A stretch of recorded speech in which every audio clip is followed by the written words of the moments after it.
Hello, everybody, and welcome to another episode of The Creative Heart.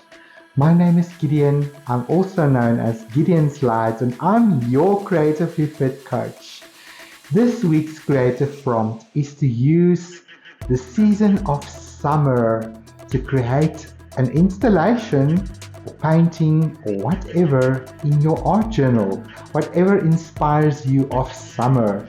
Now, last week I did this beautiful little spring scene with cherry blossoms, and I continue the story in my art journal this week with a summer scene of exactly the same park scene, and it was a lot of fun playing with my watercolor. Trust me, there's some funny moments in there, so do watch to the end to enjoy those humorous moments in my creative practice. So, without any further ado, let me turn the camera around and show you exactly how I did this.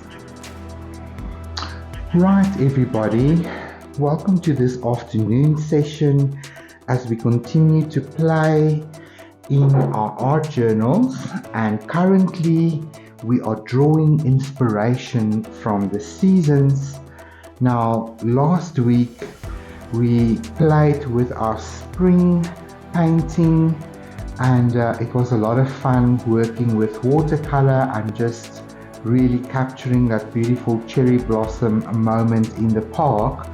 So this week we are going to be playing with summer, and I thought, seeing that we're going to be working on this page, that I will continue with the same scene but change the season. But I'm running ahead of myself. Let's get our sacred moment going and light a candle for the world. And we ask the universe to just bless the world with peace and with harmony and with unconditional love and kindness and patience and tolerance and wisdom and all of the things that we need in order to coexist and respect each other and to become a unified tribe on Mother Earth's body. So what have I got here today? I've got my A3 art journal that we are sort of playing in this year. And if you remember last week, I used my masking tape to just section off 4 quadrants on this page. And it's going to be really pretty and exciting in the end to pull this tape off and to view these 4 paintings together on the page. So today I'm just going to use my own drawing as my reference because I basically want to recreate exactly the same scene. And I'm going to be playing again with my watercolor palette that I've got here. I've got 2 buckets of water. I've got a water mister here. I've got my range of brushes, and while I've got this out, let me see where is one of the brushes I want to play with. So I'm going to might play with that sword brush, and I've got a trusty rigger brush hiding here somewhere, and maybe let's also add a small detail brush. I think that will be sufficient. And then I've got my trusty pencil here, and I've also got an eraser here on the side for when we want to erase our lines. And then I normally also go in with my black and white jelly roll pens in the end, just to bring a little bit of contrast and detail into the painting. I'm not really going to be worried today with my prompt box.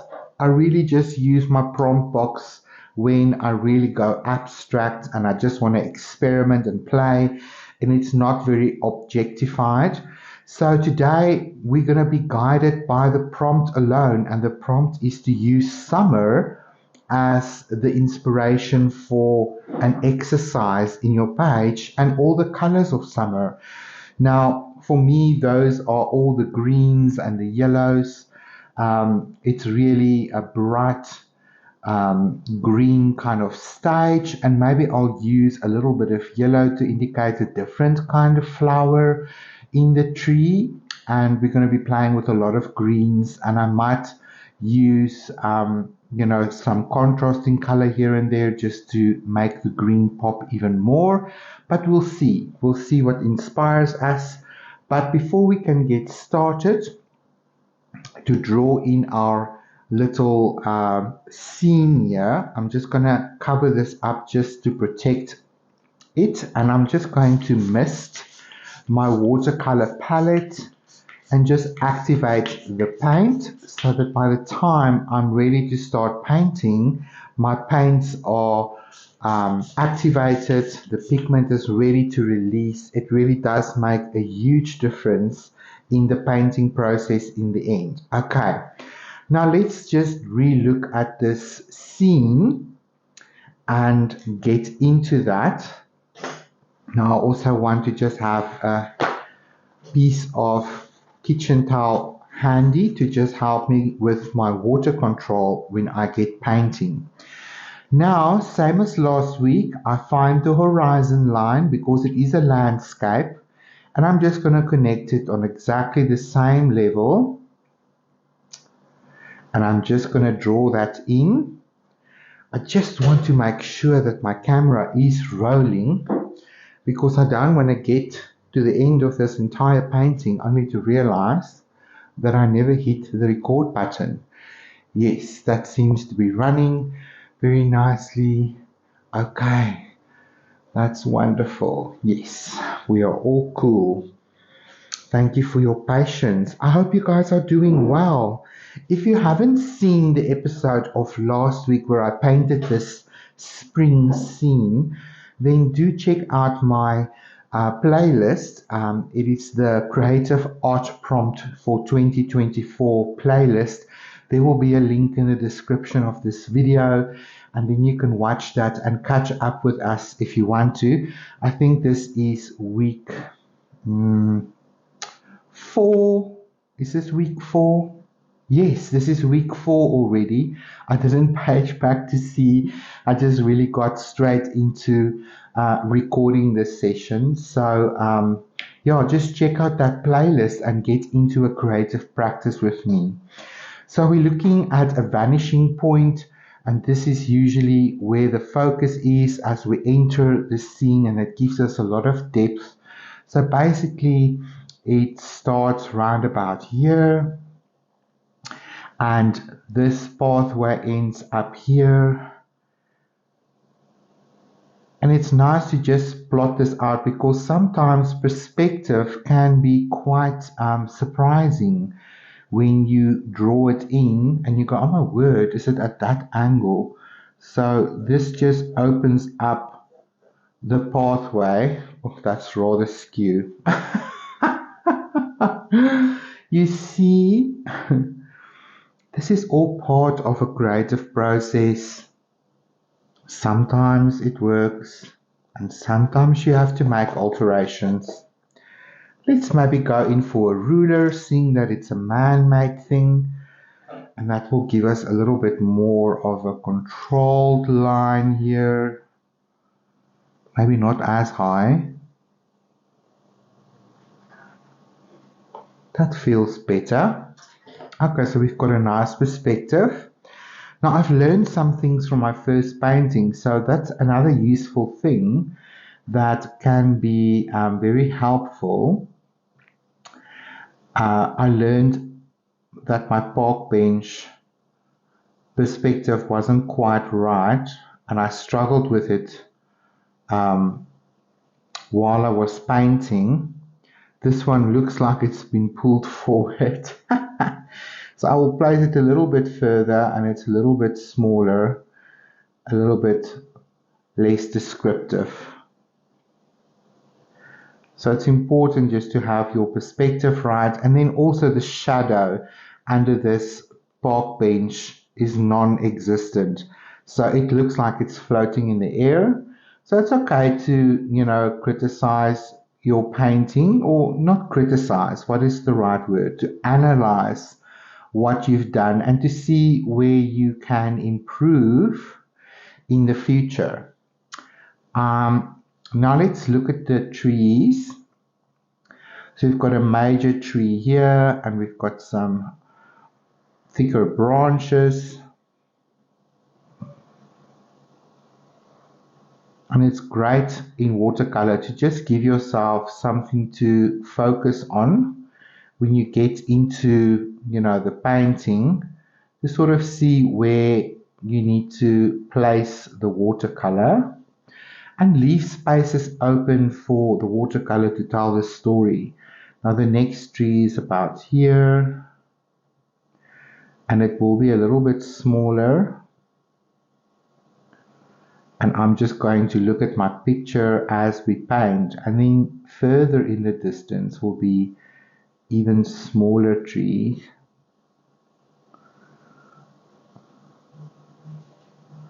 Right, okay, so this feels a little bit grounded. That's lovely. And then we have this bush in the background round about there. I'm going to again focus on keeping the distance very pale. There's some bushes here as well. We have a tree about here.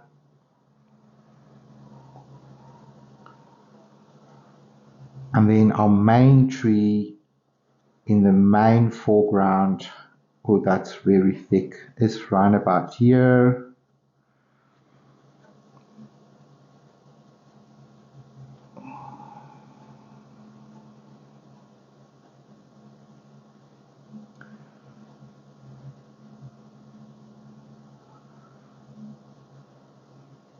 Yeah, that will do it roughly.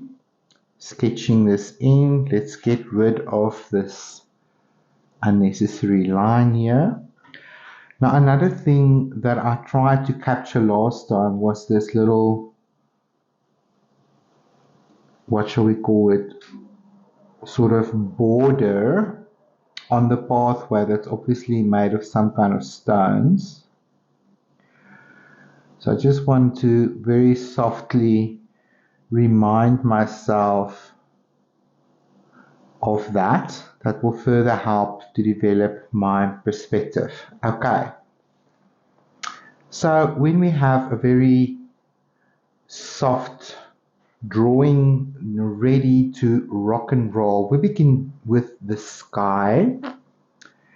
And I think last week I used my square brush, but let's see what I can do with my little sword brush today. And I'm gonna just first mix a nice sky color somewhere. I think I must just clean this little bowl or well, so that we can mix a nice sky color, because in the summer the sky is, I think, the most beautiful blue, and the sky color will sort of also change with each season. So I'm going to go into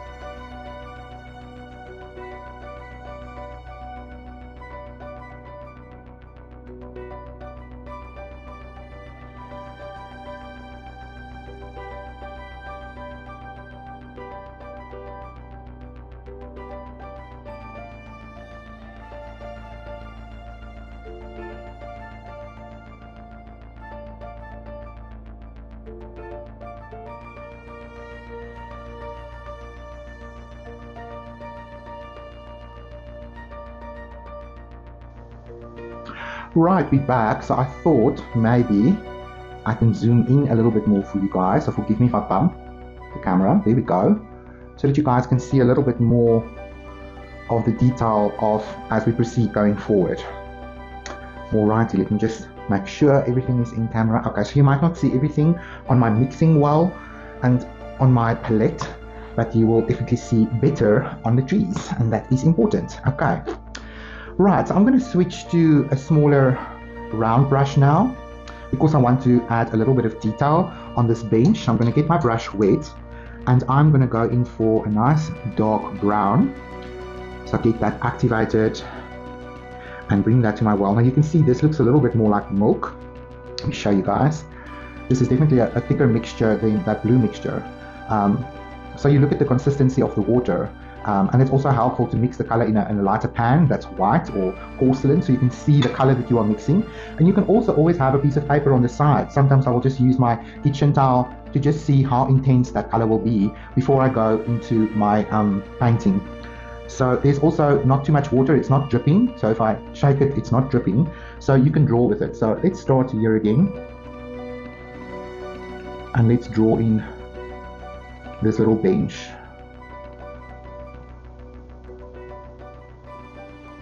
And again, not too much detail. The mind will complete it.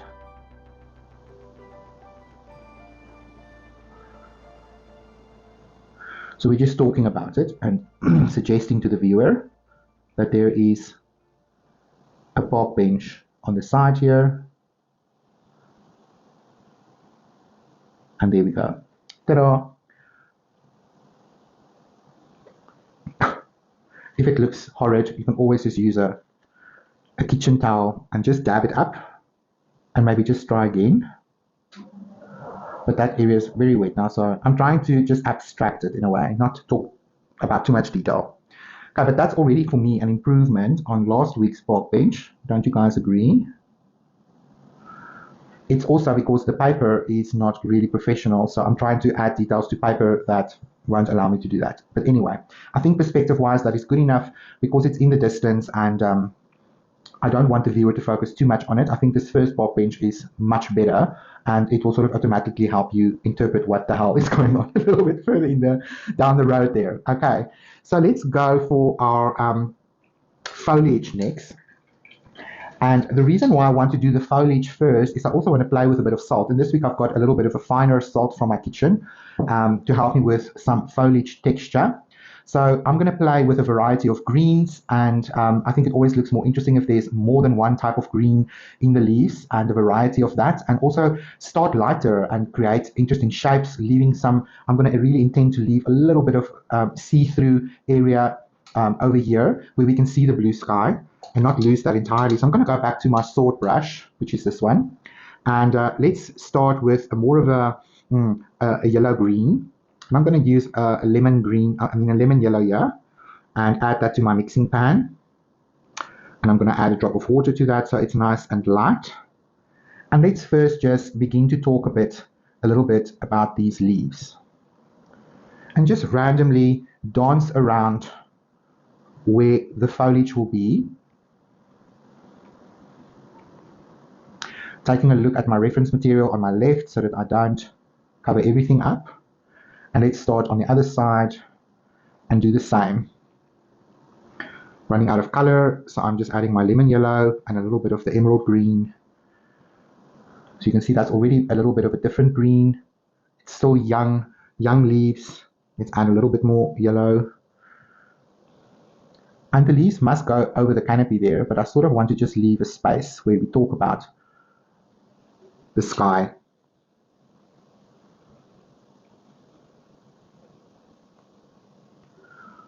Right, this is exciting. So my brush is quite delicious and wet because I do want these areas to remain fairly damp, as I want to still have the opportunity to drop in more color, and we can obviously always come back and do another layer.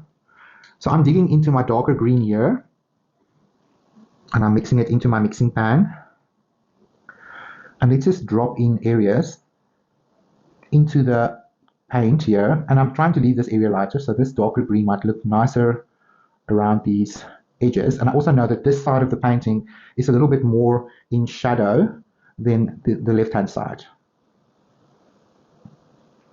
Alrighty, that looks nice. Now if you want to make a green much darker, you can use a violet, because green and violet are opposite colors.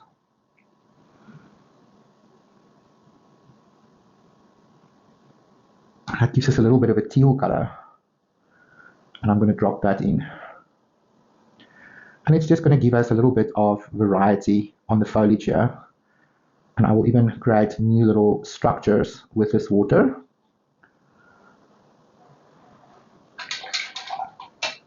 Alrighty then, just checking from the side, it's nice and delicious.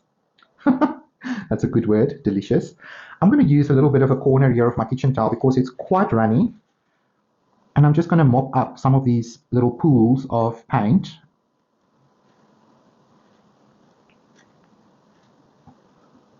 Because I don't want it to be too runny. Let's make another corner. I can really say one thing, it is a lot easier on watercolor paper because watercolor paper has been designed to take a lot of water. Now I'm going to just dispense a little bit of this finer salt because last week I worked with a coarse salt, and I'm just going to drop this over the wet paint, and you can see much better this week how the smaller salt granules will now have an effect on the watercolor paint.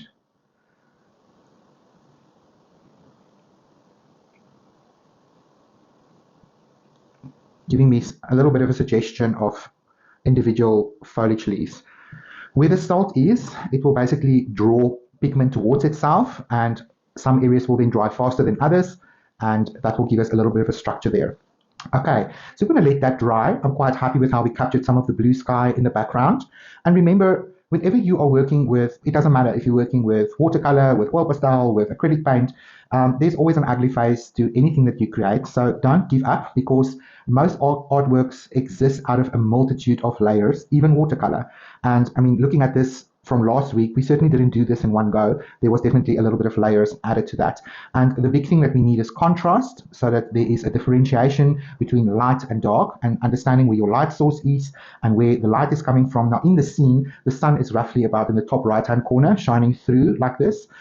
It might be a little bit higher up during the day, and because there's a lot of foliage and leaves in the trees, we will have a lot of dappled light, and that is what makes the scene.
Right guys, this has been drying, and I've been laughing at myself in these little dwarf benches.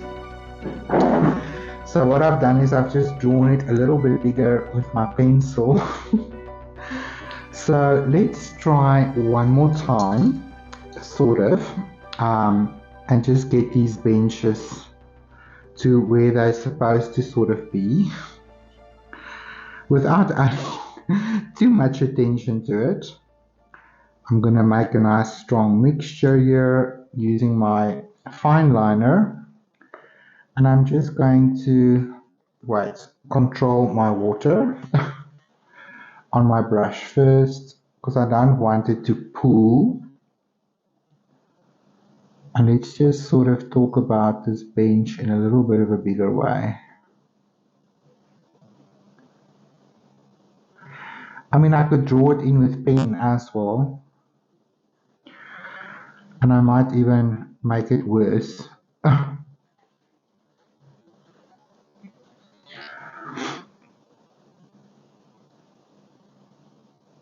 this is sometimes where watercolor can be very unforgiving.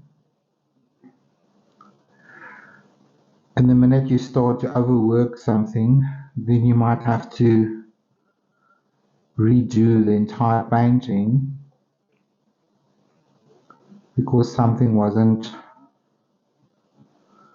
quite on scale. So, you know, when you have the drawing stage of your painting, just be mindful of your balance and scale and proportion before you get into your painting. And I think that will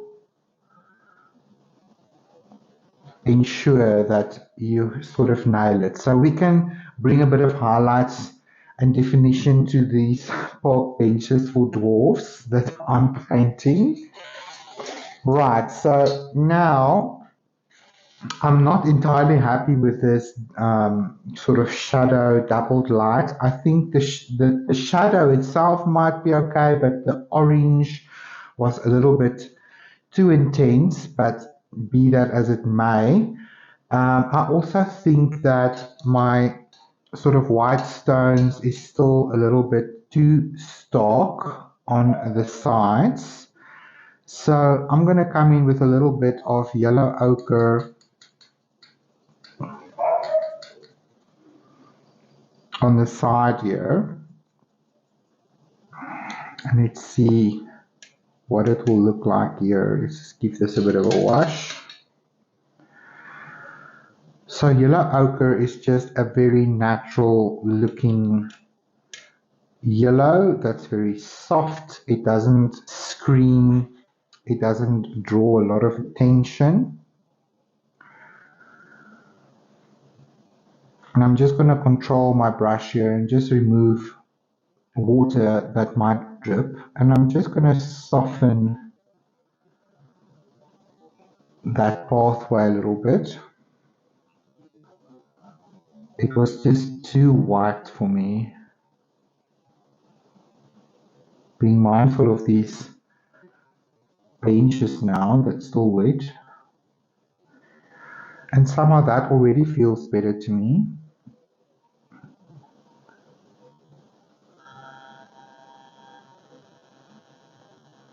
And I might just drop in a little bit of this yellow ochre here and there.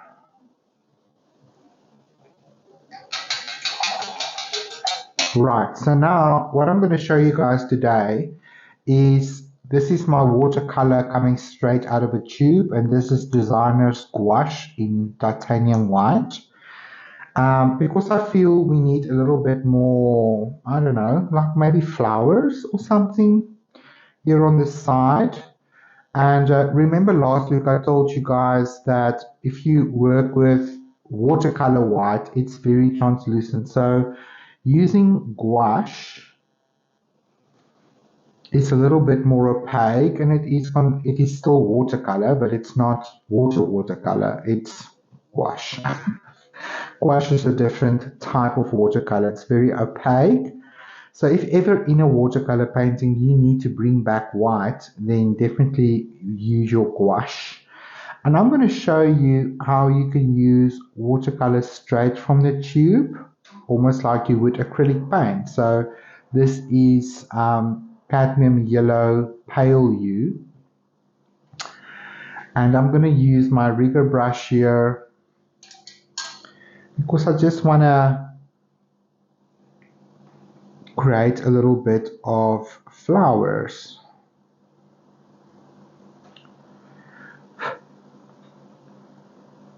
I just need to obviously dab them in a little bit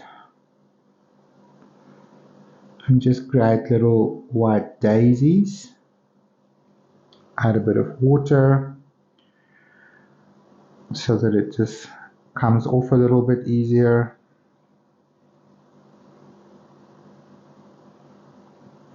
That's too much water. Just take some off. Because I still need the gouache to be fairly thick.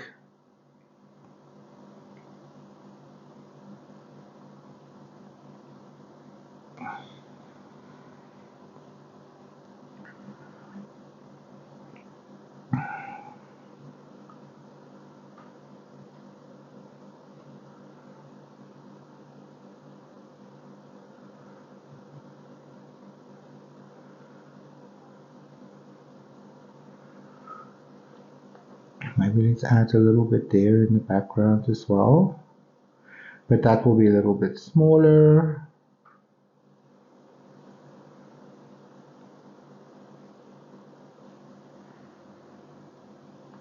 And sometimes it's really just all about the details that can make a little painting look quaint and sweet and summery.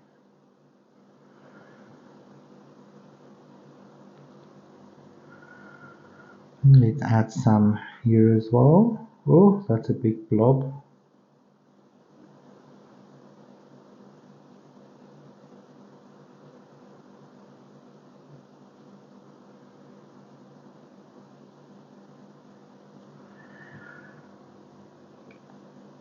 Sometimes these details is what it's all about.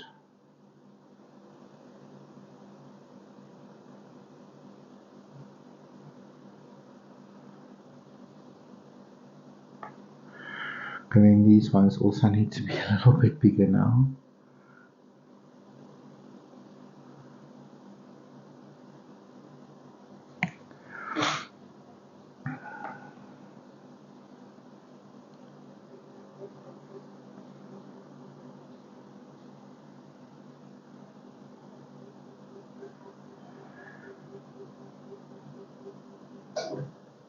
So it's all about scale again. You can see how important balance, proportion, and scale can be to your paintings. So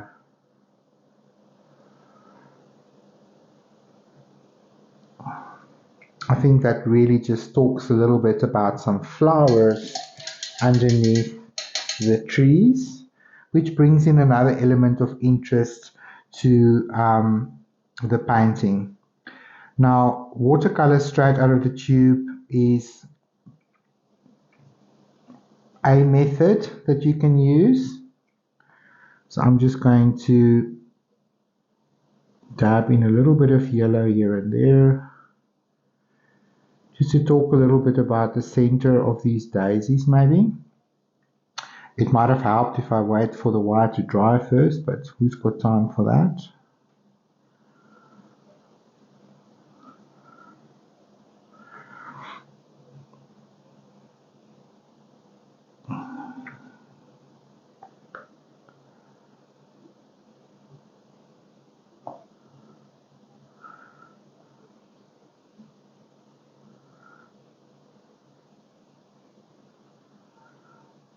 I like that playful suggestion. It's not too serious. Right, let's mix a little bit of a lighter green here using this concentrated version of the yellow with a little bit of green.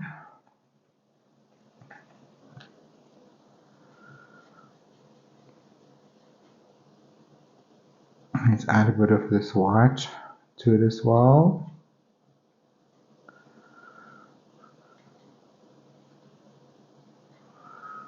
And I'm just going to use my rigger brush, and we're just going to talk a little bit about these stems and maybe some grasses around the feet of these trees. And again, that might be very small details in the background that you might not even notice.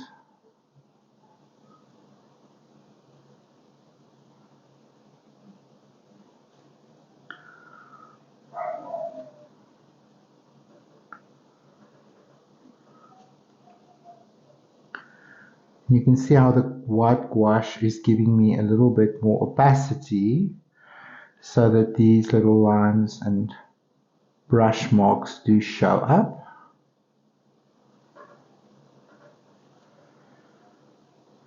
And we can use this to just brighten up some of these areas. Add a bit more yellow.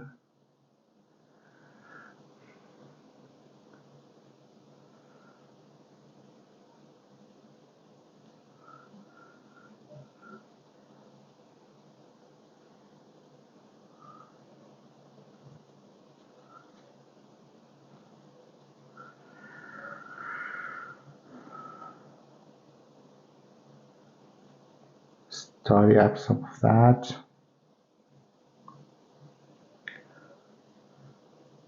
Oops. Let's just wipe that down.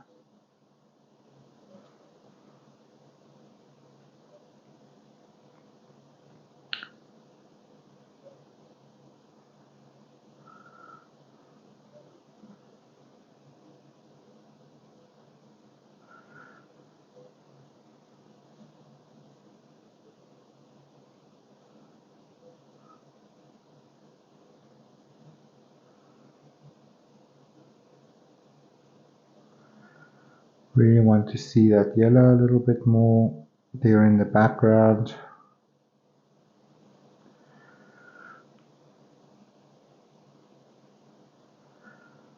So you can see you can save a painting if you need to just bring in a little bit of contrast somewhere.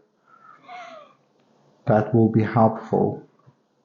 I'm going to use some of this yellow here on the inside of these leaves as well. Just brighten them up a little bit. Sorry guys, you're hearing me on my table vibrating here for some reason. Something is touching. Hopefully it's not my camera. There we go. Right, so I'm happy with those little details. So let's just use our jelly rolls because I think it can help to just define and just add some structure here. Maybe the bushes have their own little branches and sticks and stones. And I'm just gonna use the black on the shadow side. Just bring in some texture, bark-like texture.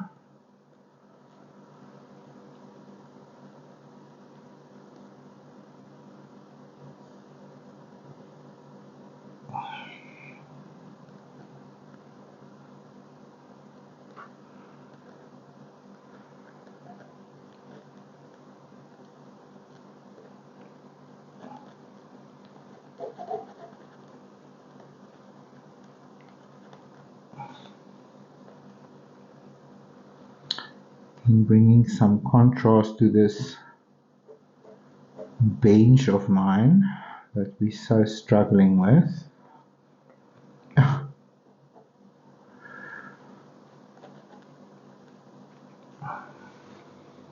It's amazing what that bit of depth already does for the painting.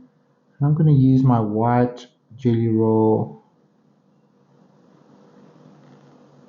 just talking a little bit about a highlight. Just lightly dance over some areas.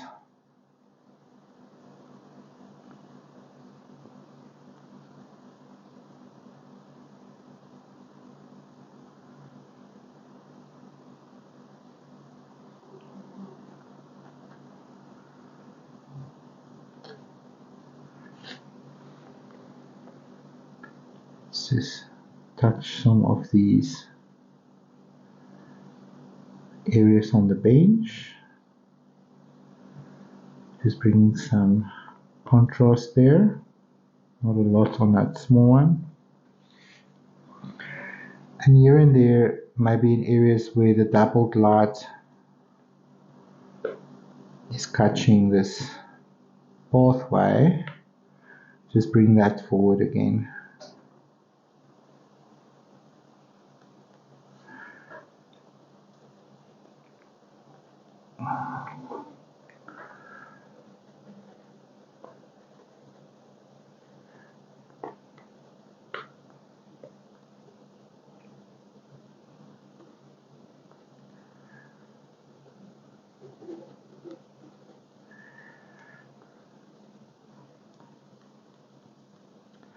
Now, just keep it simple, Gideon.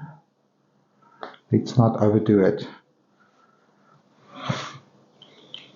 Alrighty then, I think this is my summer scene. I quite like what the little flowers does to the beds, and although the doubled light feels a little bit overworked in my painting this week, it still works and it still talks about deep summer, and I really hope that you enjoyed this little demonstration and that you enjoy this week's prompt. So if you do use the prompt this week, please just take a photograph and share it with me on the Creative Heart group. There are links in the description of this video for you to use. If you like to dive deep with me in Patreon and get to know all of the details of each lesson, then click on my Patreon link and join me over there, because there's lots of exclusive content that I share with my Patreons over there. And if you're new to my channel, then welcome here. Remember to hit that subscribe button, and so that you don't miss out on the single notification or episode that I have for you. You can also, just join this particular playlist of mine. It happens every Monday, and it's there for you to produce and to really inspire your creative practice. I've got something planned for this entire year, and this first section of our new year, I'm really focusing on watercolor. So I definitely will be completing this page in watercolor. So next week I will be doing autumn, and the week after that we'll be doing winter. And I think I'm going to be learning a lot about doubled light and shadows during these small little paintings that I'm doing in watercolor. And then when we're done with this 4 seasonal prompt, we'll see what other mediums we will be playing with, and we'll get into that when we're there. So thank you so much for joining me. It was lovely spending the day with you, and I'll see you guys again next week for another episode of The Creative Heart.